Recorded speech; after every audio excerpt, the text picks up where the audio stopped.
दोस्तों हम बात कर रहे हैं नंदन डेयरी लिमिटेड कंपनी के बारे में। यहाँ पर इस कंपनी से अपडेट निकल कर आ रही है। क्या इस अपडेट के बाद कंपनी में हमें दोबारा से तेज़ी देखने को मिल सकती है, और साथ में ही हम इसे फंडामेंटली भी देखेंगे। इस समय कंपनी में बाय सेल होल्ड क्या कर सकते हैं और कंपनी का नेक्स्ट टारगेट प्राइस कहाँ तक जा सकता है, सभी ऊपर बात करने वाले हैं। तो आइए वीडियो को स्टार्ट करते हैं। Nandan dairy limited textile and denim fabric manufacturing का काम करती है इंडिया के अंदर, और ये company fashion denim shirting yard to domestic या इंटरनेशनल ब्रांड का भी कार्य करती है। दोस्तों नंदन डेनिम लिमिटेड कंपनी का शेयर प्राइस अभी ₹2.35 चल रहा है।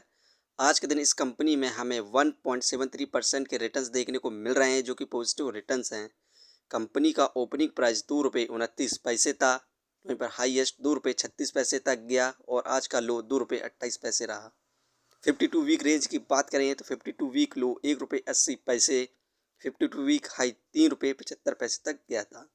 6 महीने में इस कंपनी में हमें गिरावट देखने को मिली 25.40% की। 6 महीने में इस कंपनी का लो प्राइस ₹1.84 था, जिसके बाद से हमें कंपनी में ज़बरदस्त तेज़ी देखने को मिली। एक तेज़ी के बाद हमें कंपनी में करेक्शन भी देखने को मिलता है, इसी कारण हमें कंपनी में भी गिरावट देखने को मिली थी। आज के दिन हमें भारत की मार्केट में ज़बरदस्त गिरावट देखने को मिली है।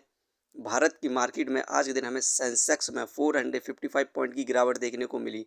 ज़बरदस्त गिरावट हुई। यहाँ पर 0.58% निचले स्तर पर चला गया सेंसेक्स। इस कंपनी से जो अपडेट निकल कर आई उसे हम देखें तो यहाँ पर Nandan dairy limited acquire 6.1% stake in Opera Vayu Nandan private limited. The acquisition value at 4 crore is for wind solar power captive power route. दोस्तों नंदन डेनिम लिमिटेड कंपनी ने यहाँ पर 6.1% की अपनी holding opera Vayu Nandan private limited के अंदर रखी है, जिसमें से इस कंपनी ने 40,02,096 यहाँ पर शेयर खरीदे हैं, जिसकी वैल्यू 4 करोड़ है। और ये कंपनी है Opera Vayu Nandan private limited, wind solar power का कार्य करती है।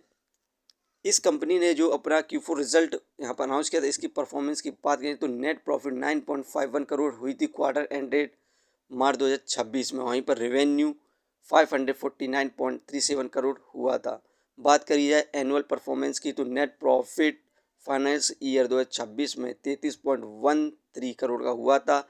लोअर कम रहा क्योंकि पिछले साल इस कंपनी का रेवेन्यू 33.45 करोड़ था। लगभग सेम ही रहा है, एक साल के अंदर इस कंपनी का जो नेट प्रॉफिट रहा सेम रहा। यही कारण है कि इस कंपनी में हमें अधिक ग्रोथ देखने को नहीं मिली है एक साल के अंदर।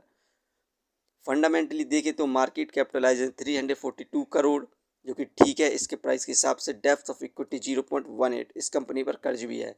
रिटर्न ऑफ इक्विटी 5.09 ठीक है, क्योंकि ये एक पेनी स्टॉक से इस हिसाब से इसकी जो रिटर्न ऑफ इक्विटी है 5 से 6% के बीच में, जो कि काफ़ी ठीक है। अर्निंग पर शेयर 0.23 ठीक है। डिविडेंड दे नहीं रही है। Book value 4.52। ये शेयर इस समय बुक वैल्यू से अपने सस्ते दामों पर मिल रहा है। Face value 1। इस कंपनी के फंडामेंटल काफ़ी ठीक है, लेकिन ये एक कर्ज फ्री कंपनी नहीं है। यही कारण है कि कंपनी में भी यहाँ पर तेजी देखने को नहीं मिल रही है।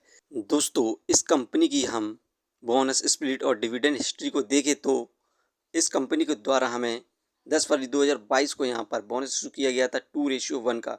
एक शेयर के बदले में 2 शेयर दिए गए थे, और इससे पहले 2007 में भी इस कंपनी के द्वारा बोनस इशू किया गया था 1:1 का। एक शेयर के बदले में एक शेयर दिया गया था। और ये कंपनी हमें 2019 से पहले लगातार डिविडेंड अनाउंस किया करती थी। यहाँ पर आप देख सकते हैं 2019 में 50 पैसे का डिविडेंड, 2018 में 80 पैसे का डिविडेंड, 2017 में 1.60 यहाँ पर रुपए का डिविडेंड अनाउंस किया गया है। लेकिन 2019 के बाद में इस कंपनी से यहाँ पर बैड न्यूज़ निकल कर आई, और कंपनी के शेयर में ज़बरदस्त गिरावट देखने को मिली। और यहाँ पर इस कंपनी के द्वारा हमें बोनस और स्प्लिट डिविडेंड तीनों को यहाँ पर बंद कर दिया गया है। लेकिन यहाँ पर स्प्लिट देखने को मिला था हमें 2024 में भी। ओल्ड फेस वैल्यू 10 थी, न्यू फेस वैल्यू 1 थी, मतलब एक शेयर के बदले में 10 शेयर दिए गए थे। 2012 में 1:10 का डिविडेंड अनाउंस किया गया था, जिसमें 10 शेयर के बदले में एक शेयर दिया गया था। और इससे पहले 2005 में भी इस कंपनी के द्वारा यहाँ पर स्प्लिट अनाउंस किया गया था 10:1 का। एक शेयर के बदले में 10 शेयर दिए गए थे। यहाँ पर इस कंपनी के द्वारा हमें स्प्लिट और बोनस इशू किया जाता था, जिसके बाद इस कंपनी का शेयर प्राइस फिर से वहीं पर आ जाता था। यही कारण है कि ये एक पेनी स्टॉक्स बना हुआ है। यहाँ पर इस कंपनी का जो नेक्स्ट क्वार्टर का रिजल्ट आने वाला है, उसमें यदि कंपनी शानदार प्रॉफिट गेन करती है और सेल्स भी इंक्रीज़ होती है, रेवेन्यू भी इंक्रीज़ होता है, तो हमें कंपनी में दोबारा से तेज़ी देखने को मिलेगी और कंपनी का जो शेयर प्राइस है उसमें भी ज़बरदस्त तेज़ी देखने को मिलने की संभावना है। ये वीडियो सिर्फ एजुकेशन पर्पज़ के लिए थी। यदि आप किसी भी कंपनी या स्टॉक्स पर इन्वेस्ट करते हैं तो एक बार अपने फाइनेंशियर्स और एक्सपर्ट की सलाह ज़रूर लें। कभी भी लोन लेके इन्वेस्टमेंट ना करें, वरना आप भारी मुसीबत में पड़ सकते हैं।